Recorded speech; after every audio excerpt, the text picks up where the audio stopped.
HSC 25 batch, তুমি যদি second timer হতেই চাও তাহলে কয়েকটা ফ্যাক্ট তোমাকে আগে জানতে হবে। ফার্স্ট অফ অল, তোমার যে চান্স হয় নাই এই জন্য যে তুমি চিন্তা করতেছো সব কিছু শেষ, বিষয়টা এরকম না। তুমি আবার এখান থেকে শুরু করতে পারবা এবং তোমার সামনে অনেকগুলো ভার্সিটি আছে এবং যে ভার্সিটিগুলোর খুব ভালো ভালো ভার্সিটি এবং অনেক সিট আছে। এখন তুমি যে প্রবলেমগুলো ফেস করবা সেই বিষয়গুলো নিয়ে কথা বলবে এবং সেকেন্ড টাইমের ফুল রোড ম্যাপ আমি এই ভিডিওতে তোমাকে শেয়ার করতে চলেছি। ভিডিওটা খুবই গুরুত্বপূর্ণ হতে চলেছে, সম্পূর্ণ মনোযোগ দিয়ে দেখো এবং শেষ করো। প্রথমত, তুমি যখন সেকেন্ড টাইমার হতে চলেছো তোমার সামনে দুইটা জিনিস সবচেয়ে বড় চ্যালেঞ্জ সামনে আসতেছে। নাম্বার ওয়ান, একটা হচ্ছে ফুল সিলেবাস, মাথায় রাখবা এটা কিন্তু ফুল সিলেবাস এবার পরীক্ষা হবে, ঠিক আছে। অ্যান্ড নাম্বার টু, তুমি কিন্তু সময়টা এবার খুব কম পাচ্ছ। এই দুইটা হচ্ছে সবচেয়ে বড় ফ্যাক্ট। এখন এখান থেকে তুমি কিভাবে ওভারকাম করবা? তুমি যদি এখনো ডিপ্রেশনে থাকো, তুমি যদি এখনো ডিসিশন মেক করতে না পারো, তো তোমরা যারা বেসিক্যালি 24 ব্যাচের আছো অর্থাৎ রিঅ্যাডমিশন আছো, মানে যারা সেকেন্ড টাইমে চান্স পাও নাই, তাদের আমি বলবো তারা ঢাকা সেন্ট্রাল ইউনিভার্সিটিতে পরীক্ষাটাকে ভালো করে দাও। এটা একটা বড় জায়গায় চলে যাবে ইনশাল্লাহ, ঠিক আছে। এই জন্য ঢাকা সেন্ট্রাল ইউনিভার্সিটির পরীক্ষাটা দিবা। কিন্তু তোমরা যারা সেকেন্ড টাইমার হইতেই চলেছো, অর্থাৎ তুমি অলরেডি ডিসিশন মেক করে ফেলেছো, তুমি সেকেন্ড টাইমার হতে চাও, তোমাকে বলবো তোমার জন্য সময় যে খুব বেশি আছে, মন খারাপ করে সময় থাকার মানে বসে থাকার কোনো দরকার নেই। হ্যাঁ, আমি বুঝতে পারছি তুমি একটা খুবই দ্রুত জার্নির মধ্যে দিয়ে গিয়েছো এবং 25 ব্যাচের সাথে যে অ্যাডমিশনের যে ফেজটা গিয়েছে সেটা খুবই ভয়ঙ্কর ছিল, সবকিছু বুঝলাম। কিন্তু এখন তো সবকিছু সময় ঠিক হতে চলেছে, অর্থাৎ তুমি যেটা ভুল করেছো সেখান থেকে শিক্ষা গ্রহণ করতে হবে, এটাই জীবন, রাইট।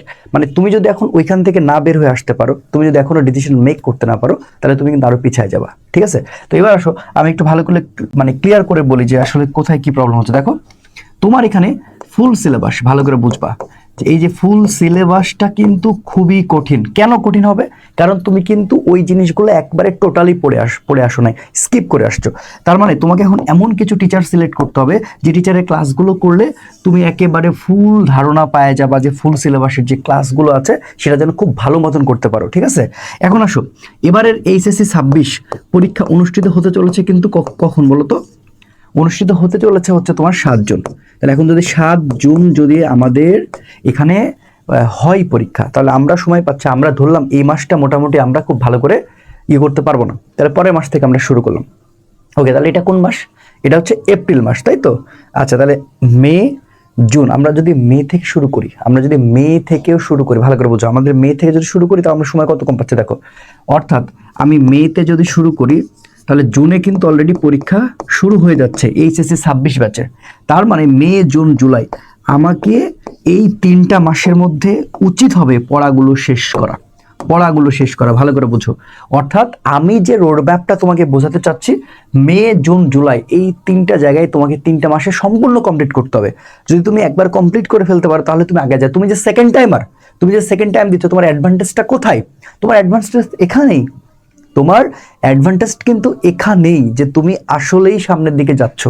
কথা কি বুঝতে পারছো? তাহলে তুমি যে সেকেন্ড টাইমার হলে মনে মনে একেবারে প্রিপারেশন নিয়ে ফেলো, আর কোনো দিকে চিন্তা ভাবনা না করে মে জুন এবং হচ্ছে জুলাই এই 3টা মাসে তোমাকে সব শেষ করতে হবে, পুরা সিলেবাসটা শেষ করতে হবে। এবং সবার আগে সর্বপ্রথম তোমাকে শুরু করতে হবে কি? সর্বপ্রথম তোমাকে শুরু করতে হবে আউট অফ শর্ট সিলেবাস, ঠিক আছে।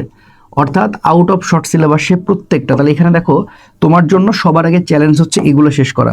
মানে আমি বোঝাতে চাচ্ছি ফিজিক্স, যেমন ফিজিক্সে তুমি ফার্স্ট পার্টে 2টা অধ্যায় পাবা, একটা হচ্ছে গতি এবং আরেকটা পাবা হচ্ছে তরঙ্গ। একটা পাবা গতি এবং আরেকটা পাবা হচ্ছে তরঙ্গ, রাইট। আর সেকেন্ড পার্টে তুমি কিন্তু পাচ্ছ 3টা, সেখানে কি 2টা চুম্বকের অধ্যায় এবং একটা হচ্ছে জ্যামিতিক আলোক বিজ্ঞান। ওকে, এরপরে কেমিস্ট্রি আছে, বায়োলজি আছে, ম্যাথ আছে, তোমার জন্য একটা হিউজ ব্যাপার হয়ে যাচ্ছে। এখন আসো, সেকেন্ড টাইমার যদি তুমি হও তোমার কি প্রিপারেশন নেওয়া উচিত? তোমার ফিজিক্স, কেমিস্ট্রি, ম্যাথ, বায়োলজি এই কয়টা জিনিস পড়াটা সবচেয়ে বুদ্ধিমানের কাজ হবে, ঠিক আছে। আর বিশেষ করে যারা রাজশাহী বিশ্ববিদ্যালয় টার্গেট করবা তাদের জন্য বলতে চাই যে রাজশাহী বিশ্ববিদ্যালয় নিয়ে আলাদা কিন্তু কোর্স আমাদের এখানে থাকবে। তো এইটাকে যারা টার্গেট করবা তারা এটার দিকে একটু আগাবা এবং এইখানে আমি ফিজিক্স এবং আইসিটির জন্য কিন্তু একটা আলাদা কোর্স দিয়ে দিব, স্পেশাল রাজশাহী, যারা রাজশাহীকে তুমি টার্গেট করে আগাতে চাও, ঠিক আছে। এবার আসো, তাহলে তুমি এবার আসো মূল কথায় আসো। তো তুমি যে একজন সেকেন্ড টাইমার হবা, প্রথমে তুমি যে প্রবলেমটা ফেস করবা সেটা হচ্ছে যে তোমার একটা সাপোর্ট দরকার, তোমার একটা সর্বোচ্চ বেস্ট গাইডলাইন লাগবে। দেখো ভাই, আমি তোমাদের হাতটা ছাড়তেছি না, তোমরা জাস্ট তোমার হাতটা দাও, তোমার হাতটাকে আমি ধরে রাখার চেষ্টা করতেছি। একেবারে তুমি যতক্ষণ পর্যন্ত না একটা ক্যাম্পাসে যাইতে পারতেছো, আমি তোমার হাত ছাড়তে চাই না। তুমি যতক্ষণ পর্যন্ত না একটা ক্যাম্পাসে তুমি যাইতে পারতেছো, যতক্ষণ না পর্যন্ত তোমার একটা ঠিকানা ফিক্সড হচ্ছে, ততক্ষণ পর্যন্ত প্রান্ত ভাই তোমার কোনো হাত ছাড়বে না, ছাড়বে না, ছাড়বে না। সেকেন্ড টাইম আর হইলে যে কি জ্বালা সেটা আমি খুব ভালো করে জানি। হয়তো অনেক অনেক কথা শোনাবে, ফিনান্সিয়াল প্রবলেম হতে পারে, এরপরে হচ্ছে যে অনেকে তোমাকে অনেক রকম বুদ্ধি পরামর্শ দিয়ে ফেলবে, তোমাকে আসলে মানে দেখা যাচ্ছে মানসিকভাবে অনেক টর্চার করে ফেলবে। বাট এগুলা প্যারা নেওয়া যাবে না। তোমাকে চিন্তা করতে হবে কিচ্ছু হয় না, আমি নতুন করে আবার শুরু করব, পড়াশোনাকে নতুন করে ভালোবাসবো। তুমি কোথায় ভুলগুলো করেছো দেখো।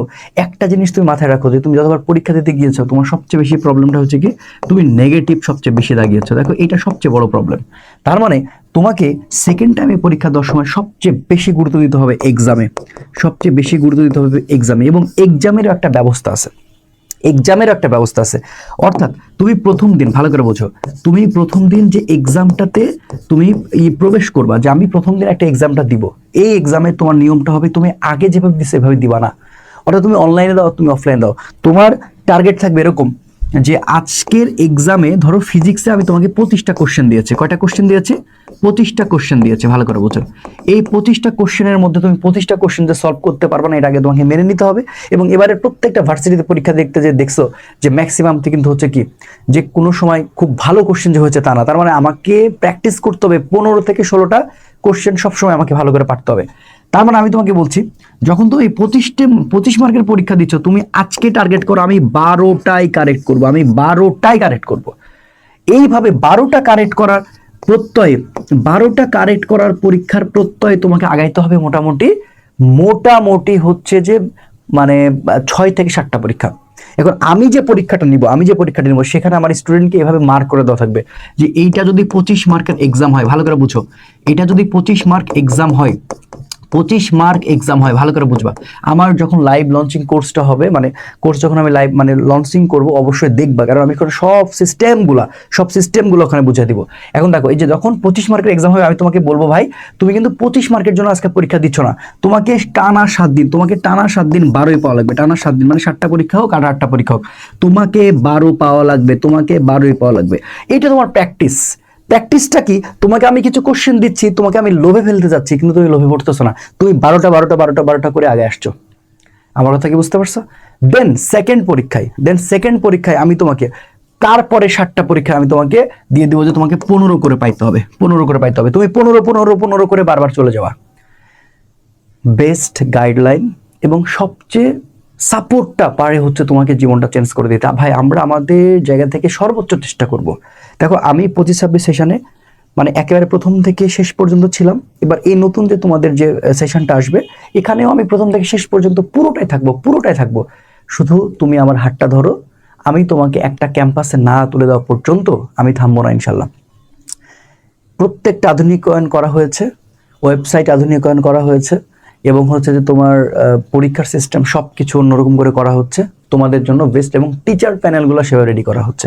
তো আমার কোর্স কিন্তু এখানে 2টা যাবে, একটা ফিজিক্স যাবে শুধুমাত্র, এবং একটা সম্পূর্ণ কোর্স যাবে। দুটোতেই সব কিছুর দায়িত্ব আমার থাকবে, এবং টিচারগুলোর সাথে আমি তোমাকে এখন পরিচয় করে দিচ্ছি, কোনো সমস্যা নেই। তাহলে তুমি কি আমার কথা বুঝতে পারছো? তোমার প্রথম কাজ হচ্ছে নেগেটিভ বর্জন করা। তুমি জানো ভাই, জাস্ট আমি তোমাকে আরেকবার ওই জিনিসগুলো আরেকবার কি করে দিব, সাজিয়ে দেবো, গুছিয়ে দিব। এবার আসো, ফিজিক্সে তুমি আমার কাছ থেকে কেমন সাপোর্ট পাবা, ভালো করে বুঝো। ফিজিক্সের সাপোর্টগুলো পাবা, দেখো আমি তোমাকে সুন্দর করে একটা বই দিয়ে দিব। এবার কিন্তু আমি একটা বই করতেছি, অ্যাডমিশন বাচ্চাদের জন্য কিন্তু একটা বই করতেছি। থিওরি আলাদা হবে, ঠিক আছে, ম্যাথটা আলাদা হবে, ঠিক আছে, সূত্র সমীকরণ আলাদা হবে। আমি যে স্টাইলে পড়াই একবারে সেইভাবে একটা সাজানো গোছানো একটা অ্যাডমিশন বই লঞ্চ করতে যাচ্ছে এবার ইনশাল্লাহ। একটা সাজানো গোছানো বই থাকবে, যেইখানে তুমি পড়লে মনে হবে আর অন্য কিছু পড়ার কোনো দরকার হবে না ইনশাল্লাহ। এই বিশ্বাসটা তুমি আমার উপর রাখতে পারো, এবং আমার সাথে যে টিচারগুলো আছে তাদের কন্টেন্টগুলো আমি সাজায় তোমাদের দেওয়ার চেষ্টা করবো, ঠিক আছে। তাহলে এবার আসো, আমাদের সাথে আসলে কে কে থাকতেছে, এবার কে কে থাকতেছে রিঅ্যাডমিশন ব্যাচে। এই যে দেখো, আমাদের ফিরে আসা 2.0, তার মানে সবচেয়ে বড় ফোকাস হচ্ছে কি, তোমাদের বেস্ট গাইডলাইন দেওয়া, পরীক্ষা সিস্টেমটা বেটার করা, এবং হচ্ছে তোমাদের সাথে প্রতিদিন কথা বলে মেন্টরশিপটা ঠিক রাখা, যেন এতে করে তুমি কোনোভাবে না ঘাবড়ে যাও। আর একটা কথা বলবো, কে কি বললো, কে কি করলো, এটা নিয়ে আর চিন্তা করো না, এটা নিয়ে কোনো রকম চিন্তা করবো না। আল্লাহ তাআলার সাথে আছেন, বিশ্বাসটাকে খেলে আগাইতে থাকো, বাকিটা পরে দেখা যাবে, ঠিক আছে। পরিশ্রম আমরা করবো, সবাই মিলে আরেকবার করি না, আসো না করি, তারপর দেখতেছি কি হয়। ওকে, তো এবার দেখো, এবার হচ্ছে যে আমি পদার্থবিজ্ঞানের পাশাপাশি গণিতেও তোমাদের ক্লাস নিব, সম্পূর্ণ নিব না, ক্লাস নিব। গণিতের মানে চ্যাপ্টারগুলো করাবো, পদার্থবিজ্ঞানও করাবো, এবং আইসিটি ফুলটা নিব রাবির জন্য, ঠিক আছে, রাবির জন্য। ওকে, নেক্সট আমাদের জীববিজ্ঞানের জন্য থাকছে আমার বন্ধু ডাক্তার শাকিল।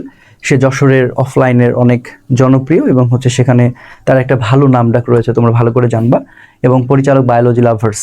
এবং ডাক্তার শাকিল সম্পূর্ণটা চেষ্টা করবে তোমাদেরকে নিংড়ে দেওয়ার। সো আমার সাথে ওইভাবেই কথা হয়েছে, ইনশাল্লাহ তোমাদেরকে একটা যতটুকু সে সাপোর্ট দিবে, বেস্ট একটা সাপোর্ট দিবে ইনশাল্লাহ। এবং সে কত ভালো পড়ায় তার বায়োলজি লাভার আমি লিঙ্ক দিয়ে রেখেছি, তুমি যে দেখে নিতে পারো, ঠিক আছে। ওকে, এরপর আসো, আমাদের সাথে থাকছে রাজশাহীর সবচেয়ে বিখ্যাত অফলাইন জুয়েল কেমিস্ট্রির আমাদের হচ্ছে যে আসাদুজ্জামান জুয়েল স্যার। উনি আমাদের হচ্ছে যে জৈব রসায়ন চ্যাপ্টারটা, তোমাদের যে প্রবলেমগুলো আছে, মানে আমি তাকে বলেছি এবং ভাইয়া খুব ভালোভাবে অ্যাকসেপ্ট করেছে তোমাদের জন্য। এবং জুয়েল ভাইয়ের পাশাপাশি আরও দুজন থাকতেছে, বাট ভাইয়া স্পেশালি তোমাকে জৈব রসায়নের যে ভয়টা সেটা কাটায় দেবে ইনশাল্লাহ, ঠিক আছে। তো ফিজিক্সে কিন্তু আমার পাশাপাশি সাজ্জাদ ভাইও থাকতেছে। সাজ্জাদ ভাই অনেক এক্সপিরিয়েন্স, তোমরা হয়তো বা চিনো বা জানো, যারা পাবনাতে বিশেষ করে আছো। পাবনাতে ওখানে সবচেয়ে বেশি স্টুডেন্ট দীর্ঘদিন থেকে পড়ে আসতেছে, এক্সপিরিয়েন্স একজন মানুষ এবং খুব ভালো একজন মেন্টর। তো আমার পাশাপাশি ভাইয়াও থাকতেছে, যেন তোমাদের আসলে কোনো অসুবিধা না হয়। এছাড়াও অনেক মেন্টর তো থাকতেছেই, ঠিক আছে। তো আমরা যেটা সিদ্ধান্ত নিচ্ছি আর কি, যে এই কোর্সটাতে আমরা যেভাবে আসলে সার্ভিসটা দিব, সেটা হচ্ছে যে ফার্স্ট অফ অল আমার মানে চিন্তাটা হচ্ছে এরকম যে তোমাদের গাইডলাইনটা যেন প্রপার হতে হয়। এই জন্য গাইডলাইন সেশনটা আমরা প্রত্যেক দিন রাখতেছি, অর্থাৎ আমি প্রত্যেক দিন গাইডলাইনে থাকবই, এতে করে যেন তোমাদের কোনো অসুবিধা না হয়, ঠিক আছে। আর কার কি সমস্যা বা দেখা যাচ্ছে কোন জায়গাটা বেশি প্রবলেম হচ্ছে, আর আমরা একটা জিনিস বেশি করতে চাই, সেটা হচ্ছে হ্যান্ড ক্যালকুলেশনের দিকে বেশি নজর দিতে যাচ্ছি, ঠিক আছে। এই জায়গাটা কিন্তু তোমাদের অনেক প্রবলেম বা অনেক সমস্যা, ঠিক আছে।